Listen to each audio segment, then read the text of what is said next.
I'm Tanya Terry, Deputy Chief of Operations for Indianapolis Metro Police Department. Chief Bailey is here with me, Commander Phil Burton, Captain Scott Hessong, and our PIO William Young. The information I'm about to share with you is preliminary and subject to change. This evening, prior, at approximately 11:36 p.m., officers in the area heard shots fired at Maryland and Illinois Street. When they arrived to the scene, they found a large group of juveniles. They also located 6 of them with apparent gunshot wounds. All 6 of them were transported to area hospitals. One of them was in critical condition at the time and has since been upgraded to stable condition. The remaining have all been stable throughout. A short time ago, a 7th victim, also a juvenile, arrived at an area hospital with another gunshot wound, also listed in stable condition. So the ages range between 12 and 17 at this time. I don't have specific genders to go along with that information right now. Currently, our investigators are on the scene processing all evidence available, including potential witnesses and video that might be available. If anyone has information related to this incident, please contact our aggravated assault unit at 327-3475 or Crime Stoppers at 262-TIPS. It is extremely concerning to us that so many of our young people have been victims of gun violence this evening. Once again, we have a situation in which young people are resolving conflict with firearms, and it has to stop. We will take a few questions. So just confirming, 7 juveniles between the ages of 12 and 17. That is correct. Is there any indication that they had come from the basketball games, or what led up to this?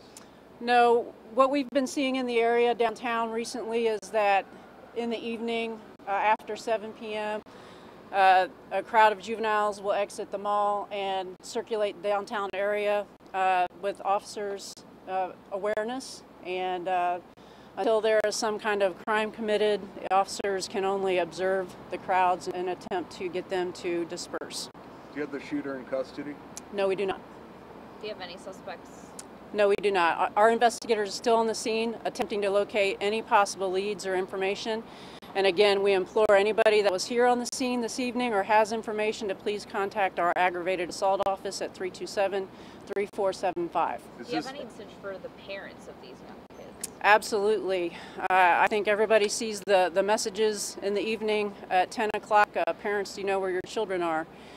And we would ask for our parents to get involved in what their children are out doing, especially at these hours of the evening. This was at 11:30 at night, the evening right before Sunday, Easter.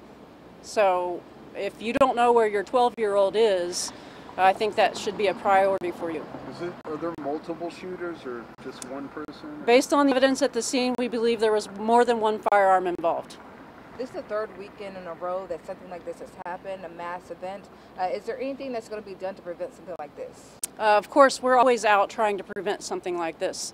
This evening, we had over 25 officers in the Mile Square area of downtown actively trying to prevent this type of activity from happening. Downtown Commander Burton has already changed resources and directed resources to try to address these juvenile crowds before they get started, and having officers that come in earlier even to try to address that and stay on top of it. So absolutely, all of our resources are going to be directed at preventing this kind of crime. So what does it say when they know there's a lot of police in the area? You guys are visible, you're not undercover, you're saturating an area, and they're still doing this. What does that say about this? It's extremely concerning to the mindset of some of our community members, especially some of our young community members. Once again, and I know you guys have heard Chief Bailey talk about it, conflict should not lead to somebody pulling out a gun and trying to resolve it. The consequences are eternal, okay? We've got to learn how to talk to each other. We've got to learn how to resolve conflict in different ways. And when there's a bold disrespect for law enforcement authority and the laws of our society, it's a problem that's bigger than the police. And just to be clear, you said it happened outside, not inside a business? Correct. This was outside on the sidewalk at the northeast corner of Illinois and Maryland. Chief Bailey, do you have any message to the suspects or in regards to this particular incident? Well, you know, I'm extremely disappointed that we're here again talking about mass violence in our city.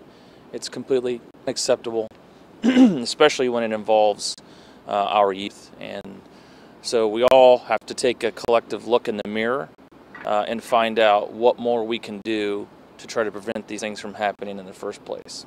But I will say this, it starts at home. That's the first place.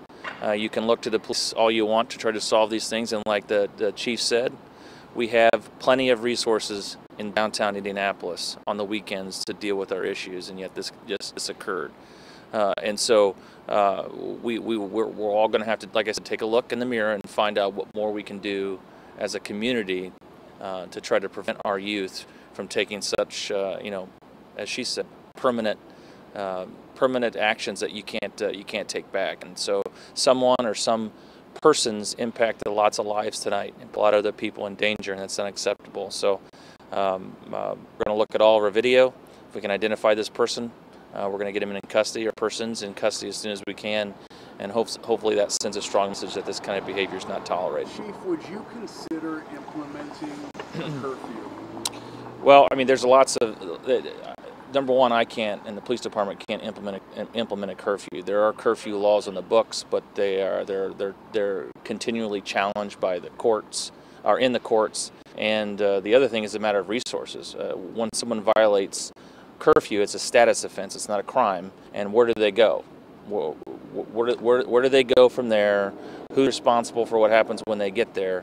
And I don't know that the system is built to necessarily take care of that. Obviously, there's no one at the age of 12 years old that has any business, or 14-year-old for that matter, has any business being out at 11:30 at night without adult supervision. And so we have to look at all those things, and so those will be discussions that we'll have to have as we move forward about you know, what we can do collectively to try to send that message. However, you know, if we start taking, you know, individual juveniles to the juvenile center for curfew, then our resources are depleted to deal with it down here. And then number one, I don't know that they would take them when we look into the juvenile detention center.